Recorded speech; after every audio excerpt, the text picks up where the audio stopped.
Nigerian Igbo Jewish leader who was arrested with Israeli visitors is freed after 1 month in custody. Imagine. And remember these 3 Israeli visitors who came for, a documentary. They were released very much early. They were in custody, and now the indigene of the state was even treated worse. Of course they would. I mean, these are Israeli citizens. Of course, they would not want to face the Israeli government because that's their own. Because Nigerians would not be involved. Nigerians would gladly just deny Nigerian citizenship one hand.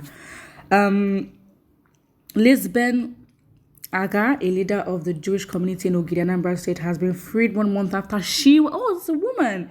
After she was arrested with 3 Israeli visitors, she was jailed alongside Israelis Rudy Rochman, David Beniam, and Noam Liebman. The Israelis were freed 20 days after, while in detention. Lisbon remained in jail, and she was released after appeals, including other African countries. Oh wow, okay, cool. Ms. Aga had been providing assistance to Israelis who visited her community in Ogidi to film a documentary on the life of Jews in Nigeria.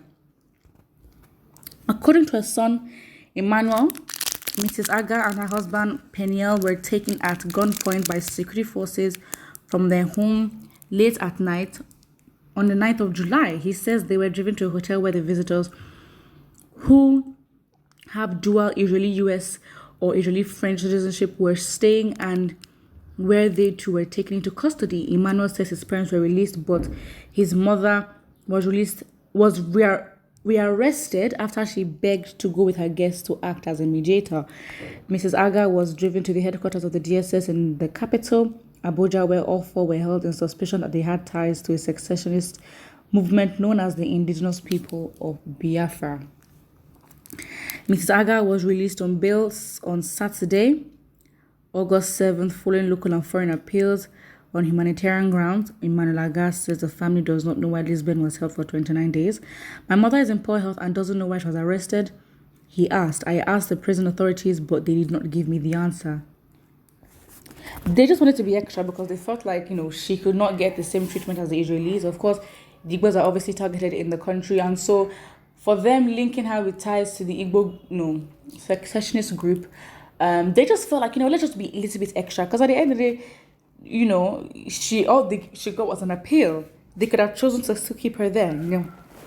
The appeals were on humanitarian grounds, and of course, with that, it's Nigeria here to come with subjectivity, complication, and of course, they would make the whole situation even much worse.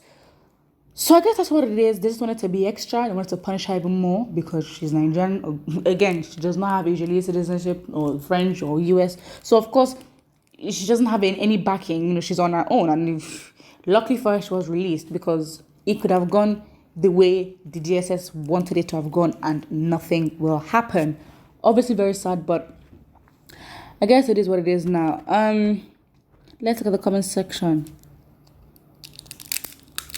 Someone says this woman is supposed to be executed by hanging for inviting and harboring your foreign machineries into the country. What? What? All this anger at them from nowhere. It's not that deep. It's really not that deep. Buhari is a terrorist. That is the reason. When did we get to a point of arresting people anyhow? I mean, we arrested her once. Why did you arrest her again and keep her for almost a month? Why? What was the reason? You are welcome, good woman. That has been the ugly experience the Igbo nation has been undergoing in Nigeria since 1967 to date. The Nigerian DSS have no job to do. We're arresting a Nigerian for bringing 3 Jewish visitors. She was on her own. They're the ones who came. In fact, they were going around Africa. They wanted to see how, other places where, there aren't a lot of Jews, or like you'd not expect a lot of Jews to be. Look at our country. It's mostly Christianity, and Islam and traditional worshiping. So, of course, it would be good content for them to go into remote areas where they're like, what? It's not expected that there'll be Jews here.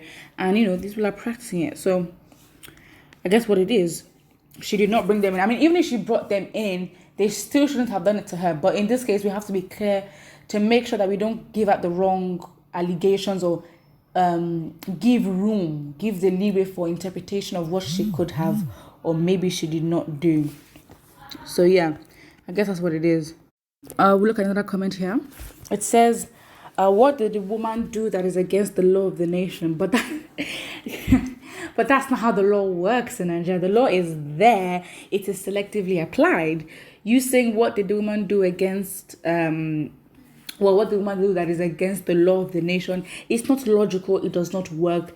That does not make sense. It's really something that you can't even say that in a place like Nigeria. So that logic does not make sense because that logic is not applied in Nigeria. Because, listen, there's no proper justification for anybody to be arrested. In this case, definitely not, because of course, it's Nigeria. It's funny to say something like that. What did she do that's against the law? What? The law can be broken at times, and that same law could be broken and nothing will happen because the person breaking the law changes each time. So depending on who it is, that would depend, or it would guarantee the kind of punishment that you will get.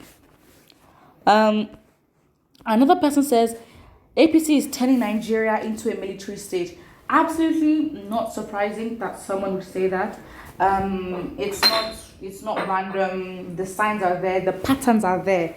We can't say that for sure, obviously. But you can't deny that the way things are going with the abuse of human rights, with the negligence on a whole different level of children and the safety and security of them. I mean, that's literally in our hierarchy of needs. We need to be safe first before anything.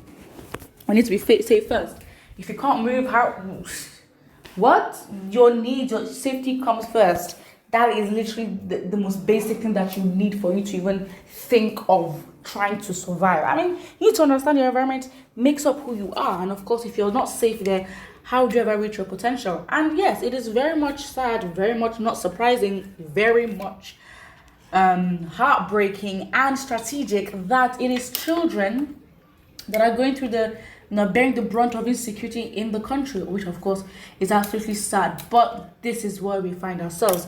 But in this woman's case, of course, it's very much sad, and that is all it remains to be, except we want to change it. If we don't change it, it doesn't change. It really is as simple as that. If we don't want to change it, it is not going to change, and it will probably remain like that. So I guess it is what it is. Put what you think, and don't forget to like and subscribe.